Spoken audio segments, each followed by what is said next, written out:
Hey y'all, so this is my Flowerhorn. I named him Crimson. He had a slightly reddish color, but he still got some red on him, but now it looks like he's turning slightly purple. We'll see. He's pretty cool. He's a douchewad. Pretty mean, aggressive already. I got him about 2 weeks ago, just kind of acclimating him. Now, watch this. He was nervous around me at first, and now he'll actually... Let's see if we'll do it. Oh, here's like... He gets nervous around the camera sometimes. So, let's see if he'll eat. Sometimes he'll actually come up and eat off my finger. I just got him to do it. Hey, look. Hey. Hey, look. Come here, buddy. Look.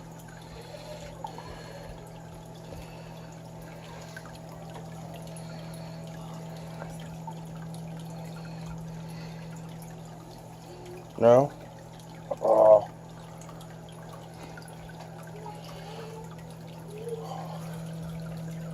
He's pretty neat, though. He's, for I understand...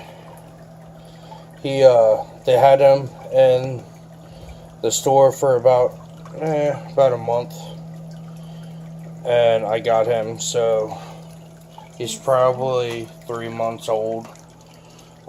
He's getting the hump now. He eats everything from live fish, which was an accidental find, to everything. I mean, literally, I feed him. I got a cichlid food that I like to feed him. It's a cichlid staple. Ooh, good. Let's see if we can get it good. Put it on it. No. Put it on there where your hand is. Oh, okay, got you.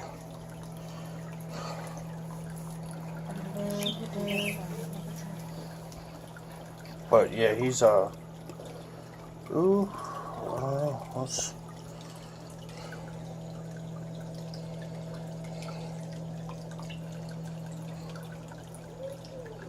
see if we can actually get his coloring. There you go. That's his actual coloring. He's purple with a little bit of red. He doesn't like the bright light.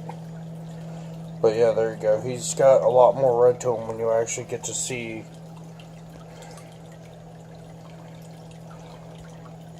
Yeah, pardon that ring. That's the best way you can actually get his coloring. But, actually, you know what? We might be able to do it this way, too.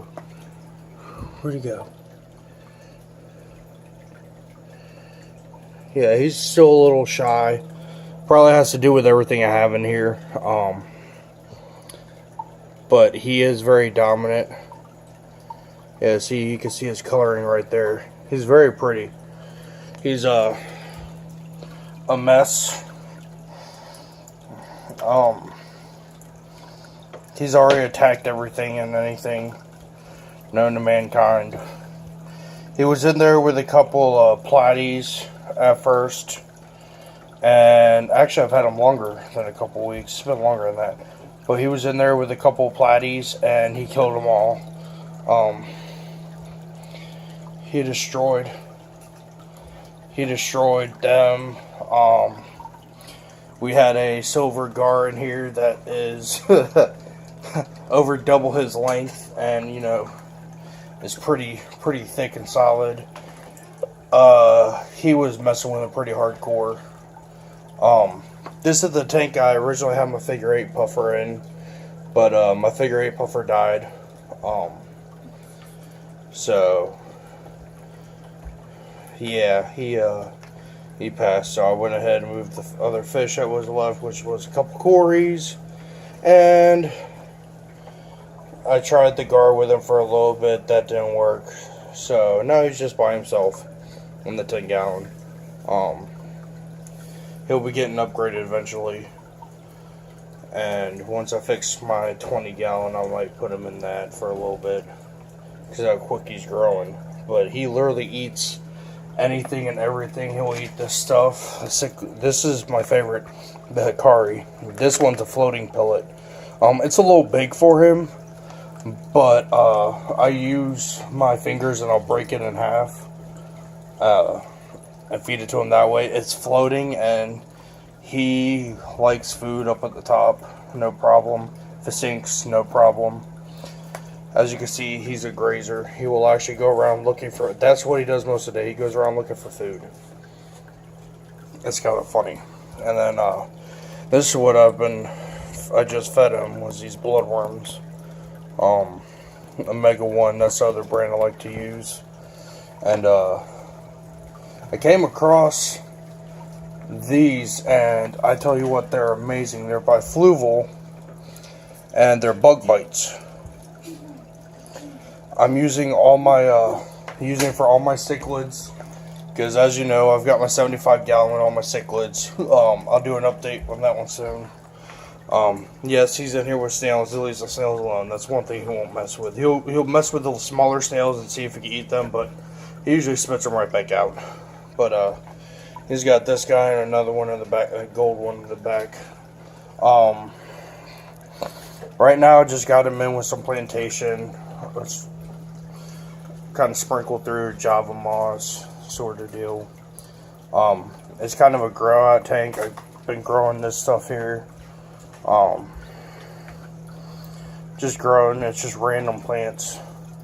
And then I've got the Java moss up here that's over the top of this resin mangrove root, and as you can see, it's growing stuff.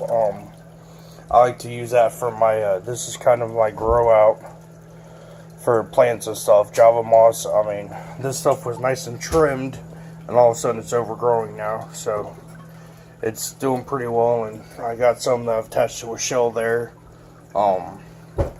When I was raising baby panda cories in here, they would go hide in the shell. That's the reason why it's attached to the shell. But yeah, it's pretty neat. And then I've got an eco stone back there. It's a small, and I think it goes up to 15 gallons, maybe 20, something like that. But it helps to keep ammonia reduced, nitrates, nitrites all in check, all the good stuff, pH level good. I mean, it's so far so good. It's got a biological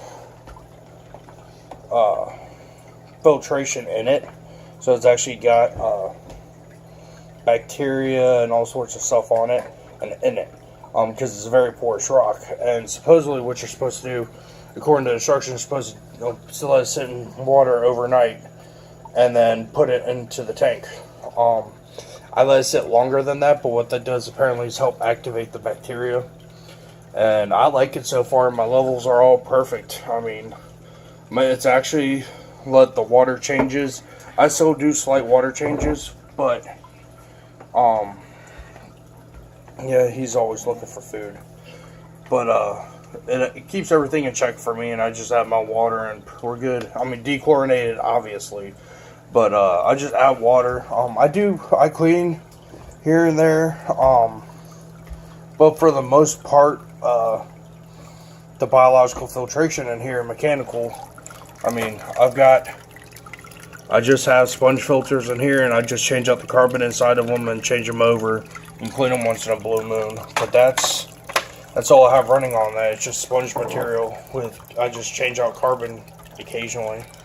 For this one fish for right now, it's great. I mean, his levels are great. So what I generally do is the water evaporates, and as the water evaporates, As the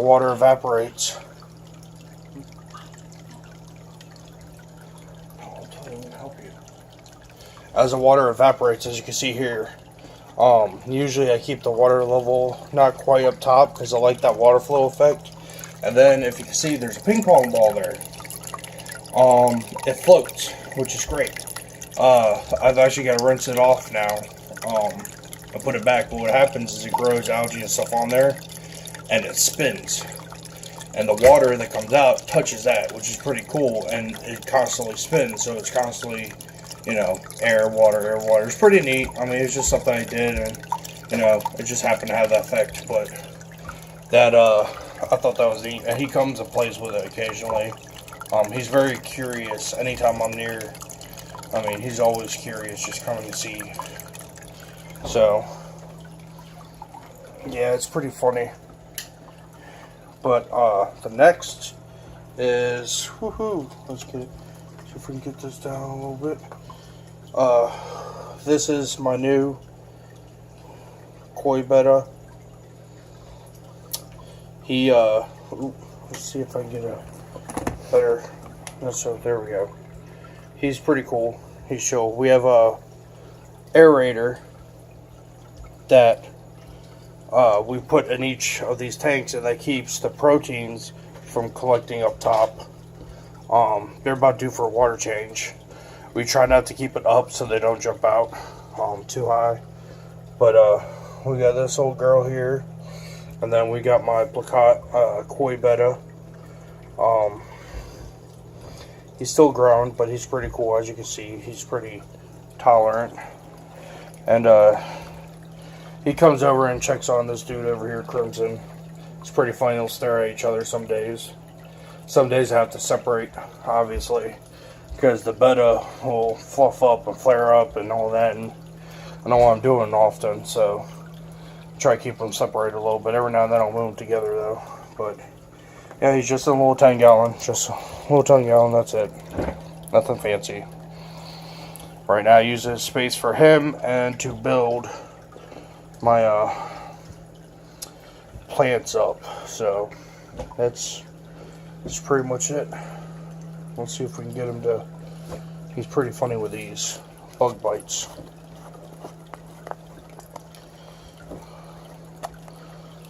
Let's see if I can get him to. Oh, Turbo just jumped. Yes, that snail's named Turbo because he's actually fast. Now,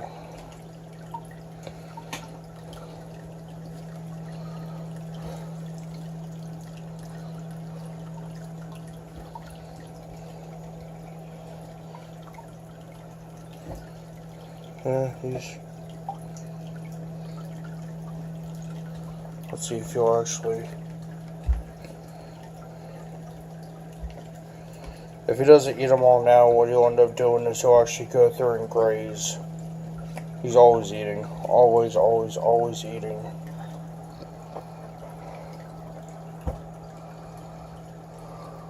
But he ate a fish earlier towards this morning. There's a minnow, and I dropped him in there, and he ate it. That was right before I had to separate him and the gar. But he's a pretty little Flowerhorn. I mean, he's pretty dope. I like him. He's personable, obviously. He likes that current there. He'll just go play in it. He'll jump up and down and go play with the ball. He's still a little bit camera shy, but he's getting used to it. But yep. So y'all have a good one.